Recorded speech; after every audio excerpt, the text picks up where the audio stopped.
Jornal Nacional. Boa noite. Boa noite. Protestos marcam a estreia de Inglaterra e Irã na Copa. Ingleses se ajoelham depois do veto à braçadeira com as cores do arco-íris. Iranianos fazem silêncio em apoio a manifestações por direitos humanos no país deles. E depois, com a bola em jogo, a Inglaterra vence com goleada. A Holanda alcança vitória sobre o Senegal nos minutos finais. E o país de Gales e os Estados Unidos produzem o primeiro empate da Copa. A seleção brasileira visita o estádio do jogo de quinta-feira contra a Sérvia. O presidente eleito, Luiz Inácio Lula da Silva, deixa o hospital depois de uma cirurgia na garganta. O Jornal Nacional está começando. A seleção brasileira estreia na Copa do Mundo dentro de 3 dias contra a Sérvia. E a escalação ainda é um mistério. Um pedaço de papel e alguns segredos.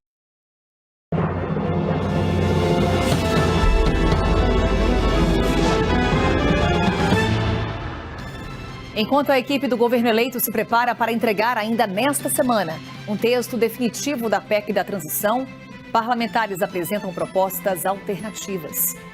E o presidente da Câmara alerta sobre o prazo apertado para a tramitação da PEC no Congresso.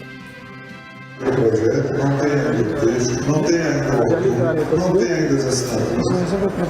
O que nós temos é um tempo exíguo de praticamente 17, 20 dias para discutir um texto desse. O presidente eleito Luiz Inácio Lula da Silva se recupera de cirurgia na laringe e deve retomar trabalho em Brasília entre amanhã e quarta-feira.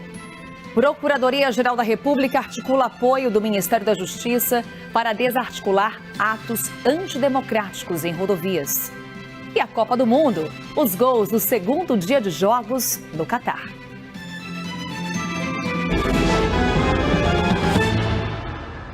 Olá, uma ótima noite para você. Este é o Jornal da CNN, ao vivo na TV, no YouTube e no Prime Video. Começamos essa edição falando sobre a PEC da transição. A equipe do governo eleito deve apresentar essa semana o texto definitivo. Segunda-feira, 21 de novembro, veja os destaques da edição desta noite no Jornal da Cultura. Presidente eleito se recupera de cirurgia para retirada de leucoplasia da prega vocal. Saiba como é a lesão que Lula tinha na garganta. Mercado financeiro abre a semana ao contrário dos últimos dias. O dólar comercial baixou e a Bolsa de Valores voltou a fechar em alta. Após vazamento de fala com teor golpista, está acontecendo um movimento muito forte nas casernas. Ministro do Tribunal de Contas da União, Augusto Nardes, diz repudiar manifestações contra a democracia. Sem orçamento, Polícia Rodoviária decide reduzir gasto com manutenção de viaturas e Polícia Federal mantém suspensa a emissão de passaportes. A Alemanha dá ultimato ao governo Bolsonaro e ameaça suspender repasse de quase 200 milhões de reais ao Fundo Amazônia. Na Copa do Catar, nosso enviado especial acompanha a expectativa de torcedores a caminho dos estádios em Doha. Uma novidade que a FIFA implementou para a Copa esse ano é que não existe mais ticket físico. Como é que a pessoa faz então para conseguir entrar no estádio? Olá, boa noite. Estão comigo hoje aqui na bancada do Jornal da Cultura o jornalista e apresentador do Provoca, Marcelo Taz, e o advogado João Santana. E você pode participar fazendo comentários pelo Twitter na hashtag Jornal da Cultura. Boa noite, Taz. Boa noite, Karen. Bem-vindo. Boa noite, João. Boa noite, Karen. O presidente eleito Luiz Inácio Lula da Silva deixou hoje o hospital depois de passar por uma cirurgia para a retirada de uma leucoplasia. Boa noite, boa semana para você. 6 horas 2 minutos pelo horário de Brasília. Eu sou o Diego Sarza, está no ar o All News. Uma ótima semana para todos nós. Vamos juntos com muita notícia, muita informação e análise. Lembrando que você pode nos assistir no nosso site, também nas redes sociais do UOL, Facebook, TikTok, na Twitch, no YouTube também. Sempre tem uma enquete lá que você pode votar. Hoje tem enquete? Deixa eu dar uma olhada aqui que ainda não vi se temos enquete. Tem sim. Pode colocar aí na tela a pergunta, se tiver. É essa aí. Você acha que o orçamento secreto vai acabar? Sim ou não? Participe, vote. Já já eu trago o resultado final da nossa enquete. Bom, o presidente da Câmara, Arthur Lira, defendeu hoje que o Congresso Nacional não recue na discussão sobre as emendas de relator, chamado orçamento secreto, consideradas por ele prerrogativa do parlamento. Em recado dado ao presidente eleito, em recado dado a Lula e ao Supremo, Lira disse que os parlamentares devem avançar ainda mais sobre suas atribuições até o limite da Constituição. Você ter sozinho que decidir se esse recurso vai para Coité do Nó, em Alagoas, ou vai para Lagoa Grande, na Paraíba, e eu conheço muito o interior do Nordeste, porque andava muito fazendo vaquejada a minha vida toda, mas o ministro não tem essa sensibilidade. Essa escolha, ela é aleatória, ela é pela pressão do parlamentar, que muitas vezes tinha que ficar 5, 6 horas na antessala de um ministro com uma pasta debaixo do braço e os pedidos para dizer: o meu município precisa de um saneamento, precisa de uma estrada, precisa de uma casa, precisa de uma água, precisa de uma escola, de uma creche. E essa democratização que foi feita, e deram a impressão de que esse orçamento era para privilegiar o governo de agora, quando não, qualquer governo quer o orçamento para si. Enquanto isso, as negociações para aprovar a PEC da transição continuam em Brasília. Assuntos para a nossa entrevista com o ex-ministro da Fazenda, Maílson da Nóbrega, que participa aqui. Leonardo Sakamoto me ajuda. Os pingos nos is. Jovem Pan. Olá, tudo bem com você? Seja muito bem-vindo, ótima noite para você. 6 em ponto em São Paulo, estamos começando mais uma edição do programa Os Pingos nos Is, segunda-feira, dia 21 de novembro de 2022. No programa de hoje teremos a participação de José Maria Trindade, Fernão Lara Mesquita, Coronel Gerson Gomes, Paulo Figueiredo e também Roberto Mota. Então vamos aos destaques desta edição. Ex-desembargador defende prisão de Alexandre de Moraes.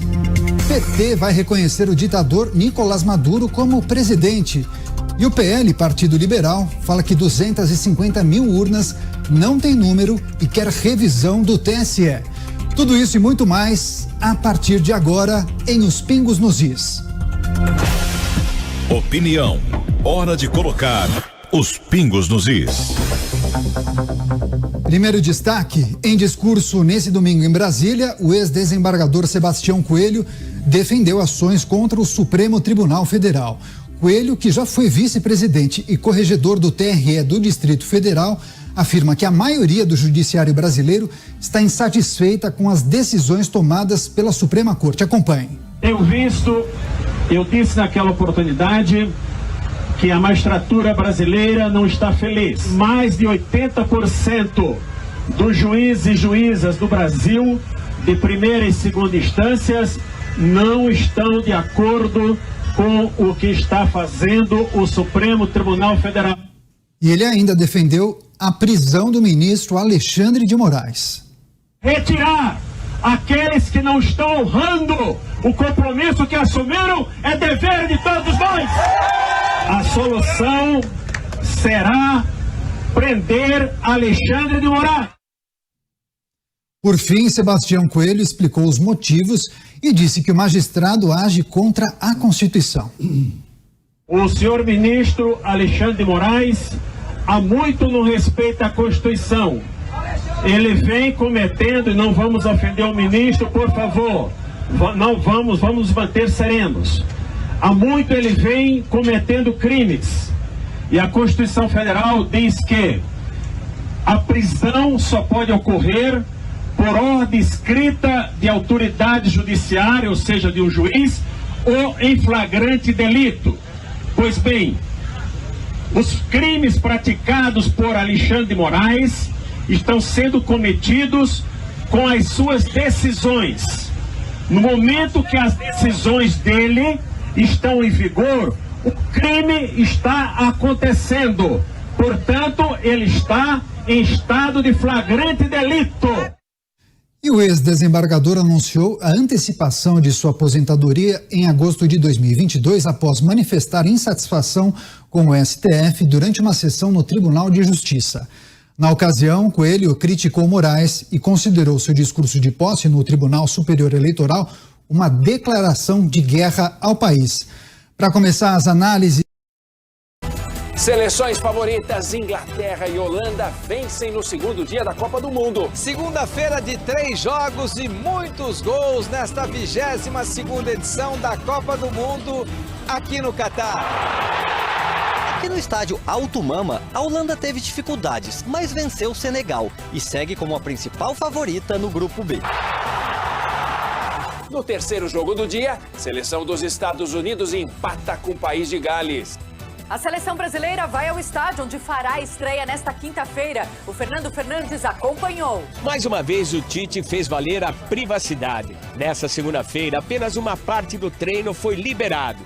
A gente também não tira o olho do nosso primeiro adversário. Vai ser aqui no estádio Lusail, que tem capacidade para 80 mil pessoas. É aqui que os sérvios sonham em surpreender os brasileiros. Lula recebe alta depois de operação para retirar lesão das cordas vocais. Polícia reforça patrulhamento contra arrastões a mercados no litoral paulista. Terremoto na ilha de Java, na Indonésia, deixa quase 200 mortos. Combate ao mosquito da dengue se intensifica com alta nas mortes. A Black Friday está chegando e shoppings projetam aumento das vendas. Mais um troféu para a prateleira da Anitta, a melhor artista feminina latina no American Music Awards. Boa noite! No segundo dia da Copa do Mundo, muitos gols, teve estreia de seleções tradicionais como Inglaterra e Holanda. Então, vamos direto para Doha. Olá, uma boa noite para você. Boa noite, seja muito bem-vindo ao Rede TV News.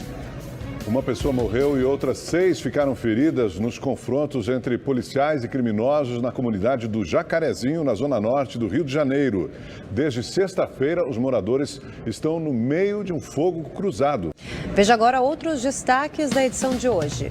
Presidente eleito Luiz Inácio Lula da Silva passa por cirurgia para retirar lesão na garganta. O petista deve poupar a voz por uma semana. Mais de 2.300.000 estudantes fazem a segunda prova do Enem. O gabarito oficial do exame será divulgado na próxima quarta-feira.